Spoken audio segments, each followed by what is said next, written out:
Overcast condition, গেল রাতে বৃষ্টি হয়েছে, আজকে সকালেও বৃষ্টি হয়েছে এবং যেটা আমাদের সাথে থাকা দুজন অতিথি আসলে বলছিলেন যে ওভারকাস্ট কন্ডিশনে পেসাররা নিশ্চিতভাবেই সহায়তা পাবে, তবে ওভার কনফিডেন্ট হয়ে আলট্রা অ্যাগ্রেসিভ হলে সেটা কিন্তু হিতে বিপরীত হতে পারে। ৩০৮ রান, হাতে এখনও ৭ উইকেট। বোলাররা পাকিস্তান সিরিজের পর চেন্নাইতেও আসলে সফল, এ কথা বললে হয়তো ভুল হবে না। ব্যাটসম্যানদের ব্যর্থতাতেই ম্যাচে বাংলাদেশ অনেকখানি পিছিয়ে আছে, কতটুকু অ্যাগ্রি করেন আসলে? ও ইয়েস, অফকোর্স। তারপরে কিছু জায়গা ছিল বোলাররা চমৎকার বোলিং করেছে। তারপর আমি মনে করি ফার্স্ট ডে ইন্ডিয়া যেভাবে ৬ উইকেট পড়ার পরে যেভাবে রান করেছে অশ্বিন আর জাডেজা, ওই একটা জায়গায় রানের যে গতি, একজন ১০২ বলে ১০০ করেছে, একজন ৯০ করেছে ১১০ বলে।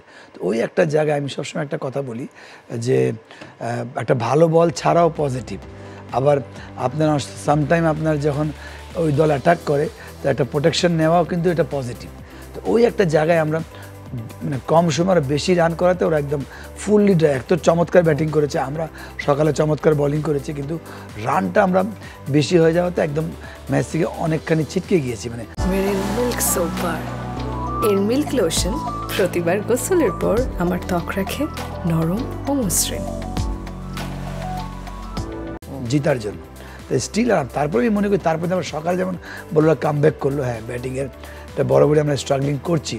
আমাদের ব্যাটিংয়ে একটা জায়গায় টেস্টে আমরা ভালো ব্যাটিং করি, লাস্ট সিজে ভালো করেছি, বাট নট কনসিস্টেন্ট। অ্যান্ড যখন বল মুভ করে, পৃথিবীর যে কোনো ব্যাটসম্যানই যখন 140+ মুভ করে বা 35-এ স্ট্রাগলিং করে, ওই একটা জায়গায় যদি আমার টেস্টে ভালো খেলতে হয়, ওই একটা জায়গায় যে নতুন বল বলেন বা মুভিং যখন বল করে ৫-৬ ওভার, ওটা কীভাবে হ্যান্ডেল করতে হয়, তাহলে আমরা এখান থেকে বেরোতে পারবেন। আদারওয়াইজ আপনি এইভাবে ইনকনসিস্টেন্ট থাকবেন।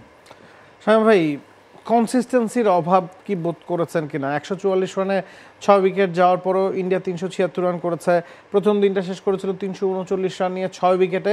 তবে সেকেন্ড ডেতে ফার্স্ট সেশনে বোলাররা আবারও পারফর্ম করেছেন। তাসকিনকে আমরা দেখেছি ফার্স্ট ডেতে একটু শর্ট অফ দ্য লেগ ডেলিভারিগুলোতে আসলে বেশি মনোনিবেশ করেছেন, তবে ওই জিনিসটা রেকটিফাই করে গতকালকে ৩টা উইকেট আর্লি নেওয়া হয়ে গেছে। ৩৭ রানে ইন্ডিয়াকে অল আউট করতে সক্ষম হয়েছে বাংলাদেশ। ৩৭৬ রান সব মিলিয়ে ইন্ডিয়া করতে পেরেছিল। ওই সময় তো আসলে বাংলাদেশ ম্যাচে ছিল, কারণ চেন্নাইতে যে ধরনের উইকেটে খেলা হচ্ছে, গেল ৪-৫টা টেস্ট যদি আমরা দেখি ৪০০-৫০০ রান হরহামেশা হচ্ছে। হাসান মাহমুদও বলেছিলেন যে ৪০০ আগে বা ইন্ডিয়াকে রাখতে চান, সেটাতেও বাংলাদেশ সফল হয়েছিল। হ্যাঁ, অবশ্যই কনসিস্টেন্সির কথা প্রথমে বলি, যেটা কনসিস্টেন্সি প্রথম আমাদের একটা প্রশ্ন ছিল যখন পাকিস্তানে প্রথম টেস্টে জয়লাভ করে, এই পারফরমেন্সটা ধরে রাখতে পারবে কিনা। কনসিস্টেন্সির অভাব আমরা আগে দেখেছি, একটা টেস্ট তারপরে 10টা হার, পরপর 2টো টেস্ট ম্যাচ জিতলো। সেই কনসিস্টেন্সিটা একটু কন্টিনিউ করেছে আমাদের যখন বোলিং করার সিদ্ধান্ত নিয়েছে। যদিও 1982 সনের পরে এবার প্রথম যে চেন্নাই কোনো অধিনায়ক টসে জয়লাভ করে বোলিং করার সিদ্ধান্ত নিয়েছে, সেটাও বিট অফ এ সারপ্রাইজ সবার জন্যই। কিন্তু সেটা ছিল right decision? No, I didn't agree. Even আমি একটা শোতে প্রি-শোতে বলেছিলাম যে আই এম ভেরি সারপ্রাইজড যে এটা, কেননা চতুর্থ ইনিংসে বাংলাদেশকে ব্যাট করতে হবে, যত যেই রানই হোক, যেই টার্গেটই হোক। চতুর্থ ইনিংসে ব্যাট করা চেন্নাইয়ের মতো ট্র্যাকে খুবই একটা দুরূহ ব্যাপার। এটা হিস্ট্রি সেজ ইট। আর আমরা যে মাঠে যা দেখেছি, যে ধরনের উইকেট, এটা বাঘ খেতে বাধ্য। আজকে থেকে থার্ড ডে থেকেই ভালো বাঘ খাওয়া শুরু করবে, আমরা দেখতে পারবো নিশ্চয়ই। তো সেদিক থেকে আমার মনে হয় ডিসিশনটা ঠিক হয়নি। কিন্তু ইমিডিয়েট রেজাল্ট যেটা হয়েছে মর্নিংয়ে আর্লি উইকেট পড়ে যাওয়াতে, আমাদের সেই প্ল্যানিংটা যেটা পাকিস্তানে ঘটেছিল, বোলাররা প্রাধান্য বিস্তার করেছিল, সেটা করতে তারা সক্ষম হয়েছে। বৃষ্টির কোনো সম্ভাবনা দেখেন কিনা, বা বৃষ্টি হয়েছিল কিনা, নাকি এমনিতেই আসলে একটু লেট করে কাভারটা সরানো হয়েছে? কি ধরনের পিচের অবস্থা হতে পারে? আজকে তৃতীয় দিন, প্রথম দিনে 6টা উইকেট গেছে, দ্বিতীয় দিনে 17টা উইকেট গেছে, কি আপডেট আছে? শুরুতেই আপনাকে বৃষ্টির আপডেটটা জানিয়ে দিতে চাই। সকাল থেকে বৃষ্টি হচ্ছে, ইনফ্যাক্ট রাতেও বৃষ্টি হচ্ছে। চেন্নাইতে এমন বৃষ্টি হবে কখনো আশা করি নাই, আমি অন্তত আশা করি নাই। যখন থেকে চেন্নাইতে নেমেছি, চেন্নাইতে এসেছি, প্রচন্ড গরম ছিল। তবে আজকে হুট করে একটু বেশি বৃষ্টি, রাতেও বৃষ্টি হচ্ছে, সকালেও যখন আসতেছিলাম লম্বা সময় দেখলাম বৃষ্টি হলো। ইনফ্যাক্ট কাভারটা কখন সরানো হবে সেটা প্রশ্ন। আমি তাকিয়ে দেখছিলাম, একটু আগে আসলে কাভারটা সরানো হচ্ছে, উইকেটটাও ঠিকঠাক করা হচ্ছে, অন্তত সময় মতো খেলাটা শুরু করা যাবে মনে হচ্ছে। এটাই ছিল আপাতত এখান থেকে সবশেষ। মানে 10টায় খেলা শুরু হওয়ার কথা, 10টায় খেলা শুরু হওয়ার আশা কি করছেন? কারণ এখন 9টা 20-এর মতো বাজে, বাংলাদেশ টাইমিংয়ের কথা বলছি। সেক্ষেত্রে এখনও যেহেতু পিচ ঢাকা আছে, 40 মিনিটে কি আসলে প্রিপেয়ার করা সম্ভব কিনা? সম্ভব, কারণ আমরা জানি যে চেন্নাইয়ের যে উইকেট, এই মাঠটা তো আসলে শতবর্ষী পুরানো, কিন্তু এখানে ড্রেনেজ সিস্টেম খুবই ভালো। ইনফ্যাক্ট যতখানি জানা গিয়েছে তবে বৃষ্টি যদি আরেকবার না আসে সময় মতো ঠিকঠাক খেলা শুরু হতে পারে, আমার অন্তত তাই ধারণা। রিফাত, আমরা মাত্রই উইকেটের দেখছিলাম। কথা বলছিলাম যে প্রথম দিনে 6টা উইকেট গেছে, দ্বিতীয় দিনে 17টা উইকেট গেছে এবং বৃষ্টির প্রভাবে এমনিতেই পিচটা অনেকখানি স্পাইসি। সেক্ষেত্রে ফার্স্ট সেশনে ব্যাটিং করাটা কি আরো দুরূহ হতে যাচ্ছে কিনা? অন্তত এখন বাংলাদেশের বোলিং ইউনিট আমার মনে হচ্ছে একটুখানি সুবিধা পাবে, পেস বোলিং ইউনিট, যেহেতু বৃষ্টি হলো। আর প্রথম দিনের কন্ডিশন আবহাওয়া যেমন ছিল আজকেও ঠিক তাই, যদিও পিচটা একটু ভিন্নতা। আগের দিন তাসকিনের সঙ্গে কথা হয়েছিল, তাসকিন জানিয়েছিলেন যে স্পোর্টিং উইকেট, মানে এখনো বোলাররা যদি ভালো বল করে অবশ্যই তারা সাহায্য পাবে। সেক্ষেত্রে বাংলাদেশের বোলিং ইউনিট শুরুর আধা ঘন্টা 1 ঘন্টা অবশ্যই সাহায্য পাবে। তাসকিনের সাথে যদি কথা হয়েছিল, বলছিলেন আজকের পরিকল্পনা সম্পর্কে সংবাদ সম্মেলনে বা আপনার সাথে যখন কথা হয়েছে কিছু জানতে পেরেছেন? যতখানি জানতে পেরেছি, তাসকিন আহমেদ তাজিম কামব্যাকের চেষ্টা করছে, সেটা ইন্ডিয়াকে যত দ্রুত থামানো যায়, অল আউট করা যায়। লিডটা তো অনেক বেশি হয়ে গেছে অলরেডি বাংলাদেশের, এক্ষেত্রে কামব্যাক করাটা অবশ্যই কঠিন। তবে তাসকিনরা চাচ্ছেন হারার আগে অন্তত না হারতে, তারা কামব্যাক করার একটা চেষ্টা করবেন বটে। নাবিল কেসার। রিফাত এমিল, অসংখ্য ধন্যবাদ আপনাকে চেন্নাই থেকে সরাসরি যুক্ত হওয়ার জন্য এবং ওয়েদারের সাথে পিচের আপডেটগুলো দেওয়ার জন্য।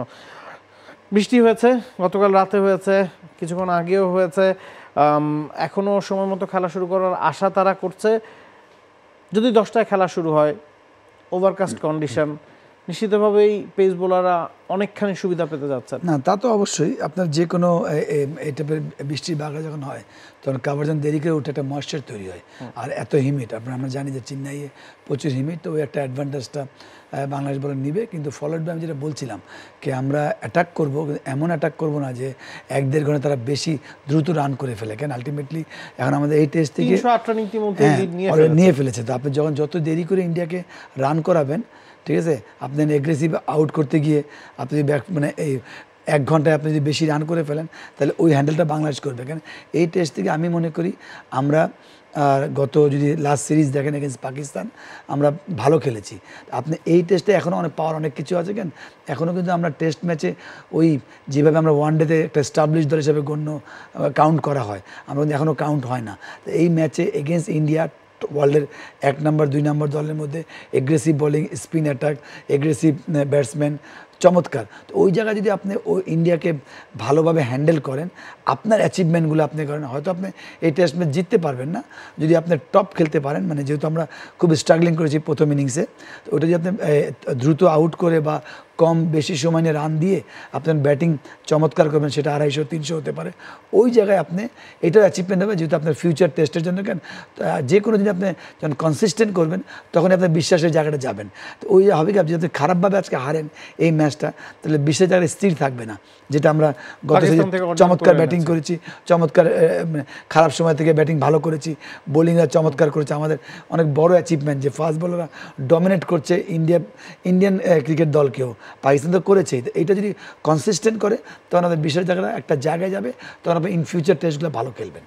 ভেরি গুড পয়েন্ট, একটু কন্টিনিউ করতে যাচ্ছি। এই জায়গাটা একটু আগে যেটা বললো যে ওভার অ্যাগ্রেসিভ হতে গেলে এলোমেলো বোলিং হতেই হবে, যে আমি আউট করার চেষ্টা করছি। এটা কিন্তু ঘটেছিল ফার্স্ট ইনিংস। এতগুলো উইকেট পড়ে যাওয়ার পরে দে ওয়েন্ট ওভার অ্যাগ্রেসিভ, বল এলোমেলো হয়েছিল, ব্যাটাররা স্বাচ্ছন্দ্যে খেলছিল টি-20 মোডে। আশ্বিন খেলা সময় যখন 199 রানে পার্টনারশিপটা হচ্ছে, যেটা তাদের ফ্রাস্ট্রেট করার যখন সময় ছিল উইথ অ্যাকুরেট বোলিং, রান দিব না তখন কি একটু ফিল্ডিং রেস্ট্রিকশন ছড়িয়েও দেওয়া যেত কিনা? অনেকগুলো ফ্যাক্টর আছে। বোলারদের মাইন্ডসেট, ক্যাপ্টেনের যে রিডিং অফ দ্য গেম আমার মনে হয় ওয়াজ ব্যাড।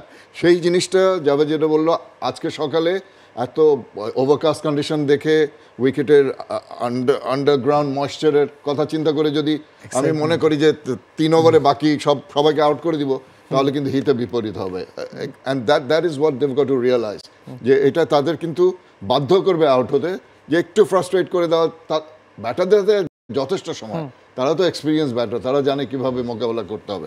কিন্তু সেই জায়গায় যে খেলাটা বাংলাদেশে খেলতে হবে, যে ডু নট বি ওভার মানে অ্যাগ্রেসিভ, তাহলে হলেই কিন্তু ব্যাটারদের পক্ষে চলে যাবে। ফ্রাস্ট্রেট করো, ভালো বোলিং করো। ওই বুমরা যে কাজ করো, সেট আপ দ্য ব্যাটার, তাকে রান দেওয়ার সুযোগ দিও না। একটু ফ্রাস্ট্রেটেড হলেই এলোমেলো শট বাধ্য হয়, ইটস হিউম্যান নেচার। আর ক্রিকেটারদের নেচারও তো ওই রকমই, তাই না? তো সব কিছু মিলিয়ে আমার মনে হয় this will be the way to go. Just keep on discipline, just simple discipline cricket খেলা। সবশেষ আপডেটটা একটু জানিয়ে রাখতে চাই। ওভারকাস্ট কন্ডিশন, গেল রাতে বৃষ্টি হয়েছে, আজকে সকালেও বৃষ্টি হয়েছে, এবং যেটা আমাদের সাথে থাকা দুজন অতিথি আসলে বলছিলেন যে ওভারকাস্ট কন্ডিশনে পেসাররা নিশ্চিতভাবেই সহায়তা পাবে, তবে ওভার কনফিডেন্ট হয়ে আলট্রা অ্যাগ্রেসিভ হলে সেটা কিন্তু হিতে বিপরীত হতে পারে। For more updates, subscribe to our YouTube channel and click on the bell icon. Follow us on Facebook and Instagram. Download T-Sports app to enjoy exciting games and highlights. Visit tsports.com.